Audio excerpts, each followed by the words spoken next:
नमस्कार, news 7 media में आप सभी का स्वागत है। मैं हूं मधुमिता। भारतीय जनता पार्टी के लोगों के पास कोई काम नहीं बचा है, नौकरी नहीं दे पा रहे हैं, लगातार महंगाई बढ़ रही है, आरक्षण से खिलवाड़ हो रहा है और संविधान को समय समय पर ये लोग चोट पहुंचाते रहे हैं। ये हम नहीं कह रहे हैं, अखिलेश यादव कह रहे हैं। सुना दें आपको ये बयान। भारतीय जनता पार्टी के पास कोई काम नहीं है। मैं लखनऊ से मलियाबाद होकर के और हरदोई आया हूँ। मेरे पत्रकार साथियों, आपको पता होगा ये सड़क कब बनना शुरू हुई थी। आज भी सड़क ये नहीं बना पाए। जो वो इंडस्ट्रियल एरिया आपका संडीला का है, जितने कारखाने उस समय लगे थे, उसके अलावा कोई नया कारखाना बड़ा नहीं लगा पाए। तो जो लोग रोजगार नहीं दे रहे हैं, नौकरी नहीं दे पा रहे हैं और लगातार महंगाई बढ़ रही हो, जिसकी सरकार में भेदभाव हो रहा हो, आरक्षण से खिलवाड़ हो रहा हो और संविधान को समय समय पर ये चोट पहुंचा रहे हो, इनके पास इसी तरह के जुमले हैं कि हैशटैग चलाएंगे, किसी के बारे में गलत भाषा का इस्तेमाल करेंगे, गलत नारे बनाएंगे। और जो नारा बना था जिस लैब से, वो लैब वाले भी स्वीकार कर रहे हैं कि पीडीए का कोई मुकाबला नहीं है, पीडीए परिवार का सामना नहीं कर सकते ये लोग। सुना आपने, उत्तर प्रदेश में होने वाले उपचुनाव को लेकर भी अखिलेश यादव ने भविष्यवाणी कर दी मीडिया के सामने। उन्होंने कहा कि बीजेपी के 9 के 9 लोग हारने जा रहे हैं, पीडीए की ताकत बढ़ती चली जा रही है, पीडीए से लोग जुड़ते हुए चले जा रहे हैं। ये भी अखिलेश यादव ने बयान दिया है, आपको सुनाते हैं ये बयान। जहां तक चुनाव का सवाल है, 9 जगह चुनाव हो रहा है और एक जगह चुनाव नहीं हो रहा है। आपको याद होगा, प्रदेश के मुख्यमंत्री जी सबसे ज्यादा उसी विधानसभा को लेकर के चिंतित थे, उसी विधानसभा को लेकर के समीक्षा की गई, उसी विधानसभा को लेकर के कई यात्राएं की उन्होंने।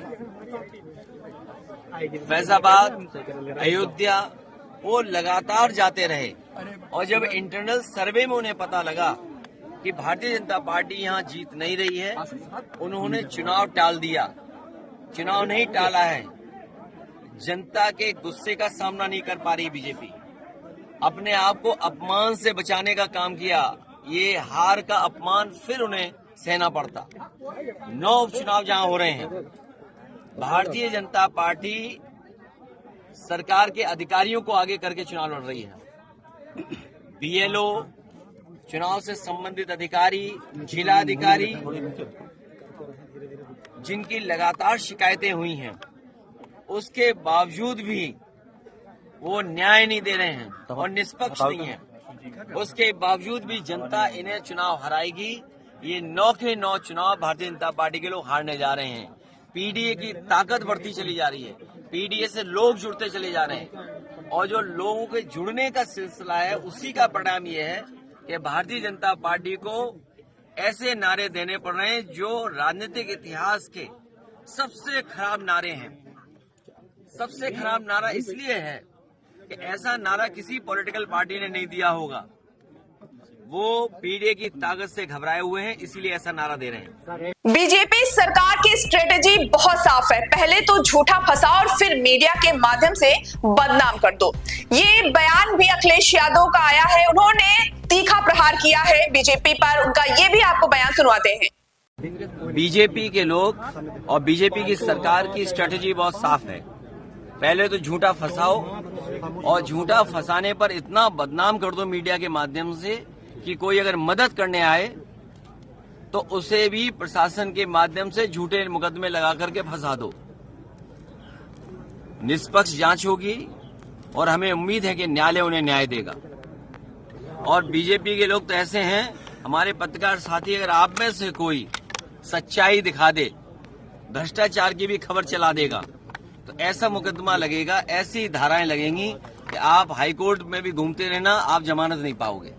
अखिलेश यादव यही नहीं रुके, उन्होंने आगे भी बोला, पीडीए परिवार वो है जो सामाजिक न्याय की लड़ाई को आगे बढ़ाना चाहता है, जो सामाजिक सद्भाव को आगे बढ़ाना चाहता है।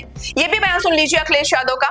ये पीडीए परिवार वो है जो सामाजिक न्याय की लड़ाई को आगे बढ़ाना चाहता है।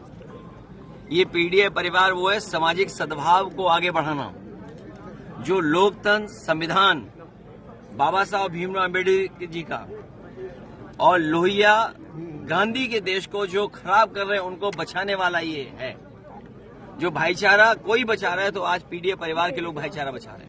प्रशासन अगर जनता की सुनने लगे तो आज जो घटना जौनपुर में हुई ऐसी घटना नहीं होगी। प्रशासन और सरकार के लोग न्याय नहीं दे पा रहे हैं, ऐसा आरोप अखिलेश यादव ने बीजेपी पर लगाया है।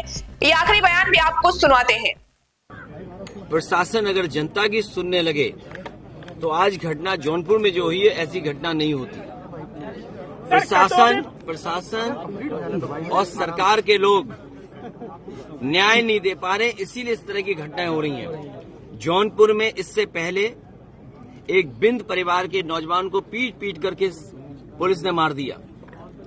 उसी जौनपुर में पुजारी यादव की भी हत्या हुई। अभी कुछ दिन पहले लखनऊ में आपने देखा होगा मोहित पांडे की हत्या हुई। उससे पहले गौतम जो दलित समाज से नौजवान था उसकी हत्या हुई। तो ये कस्टोडियल डेथ और पुलिस मनमानी कर रही है। इतना करप्शन और भ्रष्टाचार कभी नहीं हुआ होगा जितना इस सरकार में हो रहा है। और बीजेपी वाले बचाने वाले लोग नहीं हैं, बीजेपी के लोग फंसाने वाले लोग हैं। ये लोगों को फंसाते हैं, बचाते नहीं है, फंसाते हैं। और बीजेपी किसी की सगी नहीं है, ये हमसे मत पूछो, ये बीजेपी वालों से पूछो। और बीजेपी वालों से बेहतर कोई नहीं जानता होगा कि बीजेपी वाले किसी के सगे नहीं है।